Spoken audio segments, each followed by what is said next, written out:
Tribunus tangis Ibu Firman Latole di ruang jenazah Rumah Sakit Polisi Maluku. Identitas mayat laki-laki yang ditemukan di bawah jembatan Merah Putih Kota Ambon akhirnya terkuak. Diketahui mayat yang mengenakan celana jeans dan baju hitam itu adalah Firman alias Latole, 20 tahun warga Perumnas Waiheru, Kecamatan Baguala, Kota Ambon. Identitasnya tersebut dipastikan sendiri kakek dan ibu kandungnya saat mendatangi kamar jenazah di Rumah Sakit Bayangkara Polda Maluku. Baharudin mengatakan cucunya adalah orang baik dengan keluarga maupun tetangga sekitar.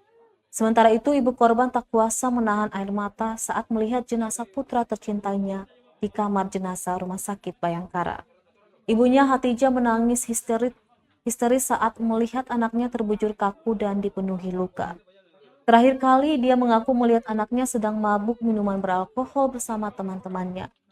Firman ditemukan tergeletak di bawah jembatan Merah Putih sekitar pukul 11 waktu Indonesia Timur dengan kondisi bersimbah darah. Tadi malam tuh minum itu bilang kalau kamu sing minum bukan.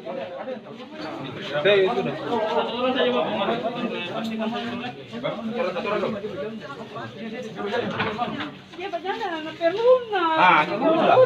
Berapa orang dia banyak? Sinta itu sintolai, gitu sintolai dia minta mangga itu sintolai. Berapa orang lah? Pala-pala sama Sama situ. Kita sing kenal abang dong suruh 3 hari bertamu tapi itu kurang terlalu pantau dong. Tadi malam dong minum itu bilang kalau kamu sing minum buka pintu saja. Biar kamu bertamu sing apa-apa. Jangan minum. Mari. Oh, sudah tambah. Sudah nanti yang polisi tidak masuk toh. Nanti kalau tanya mama kita tanya gimana.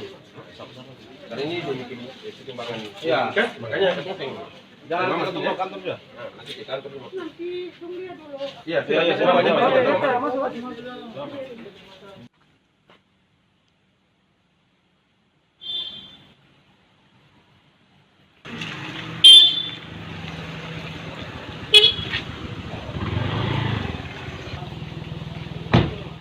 Terima kasih sudah nonton.